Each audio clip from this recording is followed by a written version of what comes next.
Hey there, welcome back to Reddit Dating, the best channel for Reddit cheating stories. Be sure to like, subscribe, and hit the bell notification for more stories like these. Now, let's get into the video. I'm 30 years old, and my wife is 27 years old. She has a date tomorrow night, and she has no idea I know everything. So, once I get home from work, I sit down in front of the television. My wife's laptop is on the desk in front of me, and I'm too lazy to go to the bedroom and fetch mine, so I take hers. I went to check my Facebook to respond to my cousin's message, but when I opened the inbox, I noticed that my wife was still logged in. Lo and behold, my wife is trying to arrange up a date for tomorrow night. This soldier, let's call him Stan, is 32 and grew up in the same town as she did, although I believe they only have a passing acquaintance.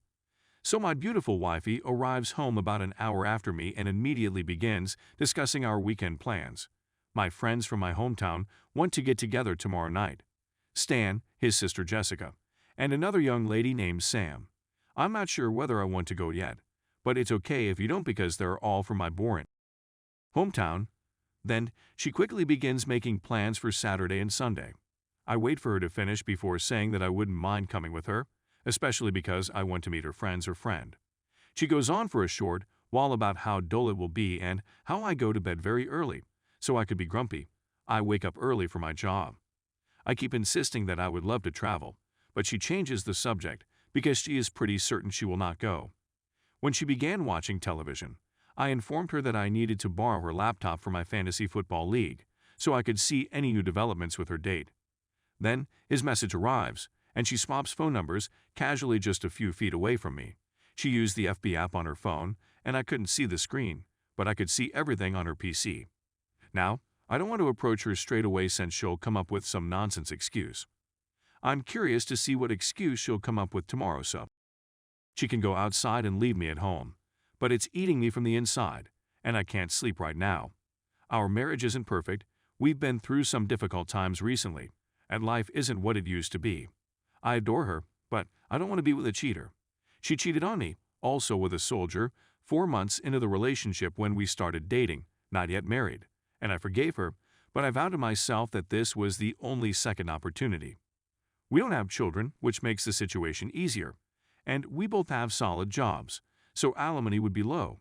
Is there anyone who can advise me on how to tackle this? Should I face her tomorrow morning, or should I wait until the date arrives? So I'm just going to post her short dialogue, artistically tweaked, so that someone can perhaps tell me that I'm insane and reading much too much into it. Is it just me, or is she drooling all over him? I feel like my head is about to explode because I'm so out of it, and now I have to sleep next to her. While I was typing, he texted her to text him that she became bored at work. Nice, honey. I hope you have a wonderful day tomorrow.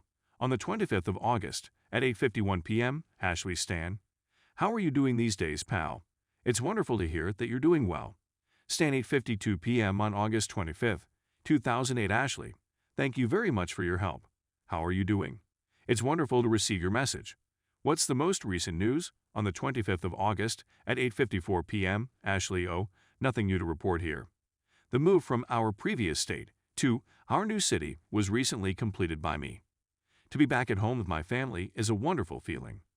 What are your current whereabouts? Exactly. Yes, I have to admit that your life is fascinating to me. I genuinely hope that everything in your life is going well. Do you find yourself on the road a lot? On August 25, 8:59 p.m., Stan posted a message. In addition to traveling frequently, I also live in her and her husband's hometown. As a private security guard in another city, I am currently employed as a temporary security guard. In addition, I give weapons and law enforcement/military training classes. I'm simply attempting to keep myself occupied. I'm considering re-enlisting in the Army. It's nice to receive your message. What are you up to these days? Ashley, August 25, 2008 at 9:08 p.m. That's amazing to hear. As a result, I am confident that you are in high demand right now. I'm sure you've enjoyed having the opportunity to put your talents to use at home.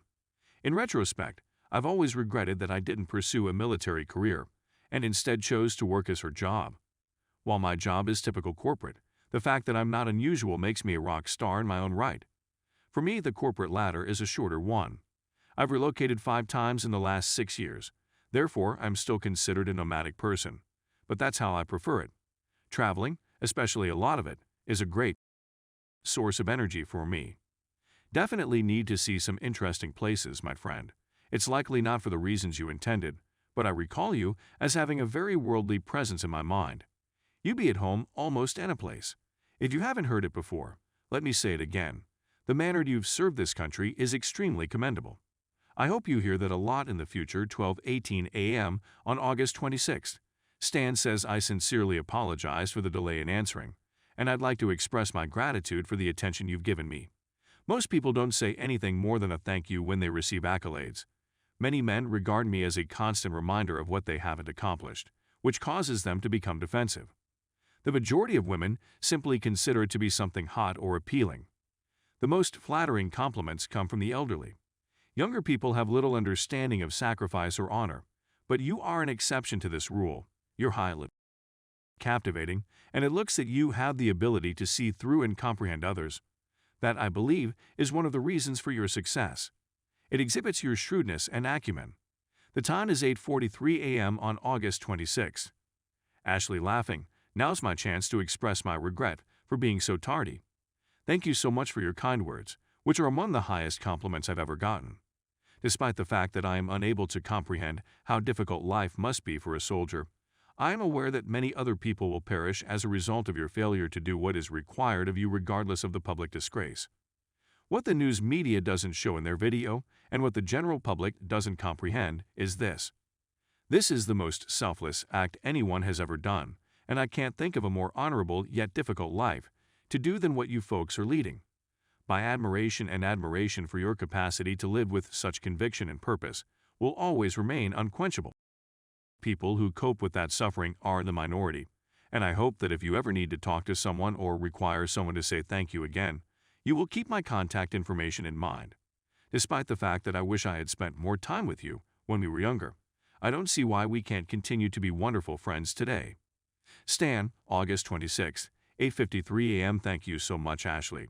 You were usually a happy person with a wide smile, and of course, you were quite attractive. Today, smile and have a wonderful day. When this gig is over, I'll be in our new city to see my brother, and maybe we can meet for drinks and shoot together. Ashley, August 26, 8:55 a.m. You have no idea how much it would please me. You better tell me because I'll take it personally. You look after yourself. 8:57 a.m. on August 26. Stan will certainly notify you. Take care of yourself, and I'll see you soon. My brother resides in half an hour distant. Where do you live? Ashley, August 26, 8:59 a.m. I am now located in a specific area of our city. Located across the river from downtown, about 30 minutes away from his brother's house. Everything in our city takes roughly a half hour, I've discovered. Stan, August 26, 9:01 a.m. That is very accurate. Are there any nice bars up that way? I like the particular neighborhood. Ashley, August 26, 9:02 a.m. Yes, I'm very near to specific location. But I'm attempting to learn about the local dive bars. The more local, the better. Stan, 8/26/2007, 9:07 a.m. I might know of a couple you'd like. I normally go to the pub a block away from my brother's, so that I can walk there and back without having to drive. Certain location also features a couple of nice spots. Ashley, August 26, 9:21 a.m. Particular location is fantastic, I'm aware. So as for the moral of the story, I'll leave that to you to decide. Stan, August 26, 9:24 a.m. Haha, I like any style of pub or dive, but I'm not into the club scene. What kind of people do you hang out with up there? And I'm assuming you work Monday through Friday, 9 a.m. to 5 p.m. Ashley, 8/26/11:40 a.m. Because I'm still so new, I mostly get out with folks from work. I wouldn't say 9-5, but I do her job, so certain times are busier than others. But my office is extremely time flexible, so it's a corporate office with more flexibility, if that makes sense. Stan, 8/26/11:49 a.m. That's okay. We just received our contract, so I should be in our city soon. Stan, 9/4/11, 11:41 a.m. Hello there, you Ashley. September 4, 1:39 p.m. Hello there, buddy. What the hell happened to you? Stan, September 4, 2:38 p.m. Are you doing well? I was considering visiting our city tomorrow. Do you have any plans? Ashley, September 4, 2:44 p.m. Actually, I don't. That would be fantastic. It's been an extremely long week. Stan, September 4, 7:39 p.m. Fantastic, his phone number. I'm hoping to get up there tomorrow night and hang out with you, Ashley, 9/4, 7:48 p.m. Yeah. Okay, I stored your phone number. I am her phone number. Please let me know if you plan on coming. 9:52 a.m. Stan, sorry I've been at some show. I will definitely let you know tomorrow. If you're bored at work, send a text message. Edit. There has been no word about her plans for tonight. I didn't push it too hard so she wouldn't suspect anything was wrong. I opted not to confront her right away because I wanted to see if she was going to see that guy alone. I'll keep asking her to accompany me, but I'm afraid she'll come up with a "I have to work late" excuse if she really wants to meet him. I'll try to figure out where they're going to meet, and then I'll just go there and meet them. If I see them alone, I'm going to file for divorce. I can't go through this again, since it seriously jeopardizes my life and well-being. I'm really considering not going to counseling, if my worst fears come true, since I believe there is a significant difference in our mindsets if she considers it appropriate to meet a guy on a Friday night without notifying me. I would never meet a 4-year younger woman I know from way back, and they were not close friends, as mentioned in their letters, on a Friday night in a pub without informing or inviting my wife. I don't see how she doesn't realize what's going on and how damaging it might be to our relationship. She isn't an idiot if she doesn't see this, and if she's willing to take the risk, it just wasn't meant to be. My stomach is rebelling from anxiety, and I only slept for about an hour last night. I despise this sensation. If the worst happens, I have no intention of making a fuss. I don't know that guy, and I have nothing against him, despite the fact that he knows we're married, because it's not about him. It's about my wife's decisions. I'm crossing my fingers that she'll make the right decisions, but I'm not optimistic.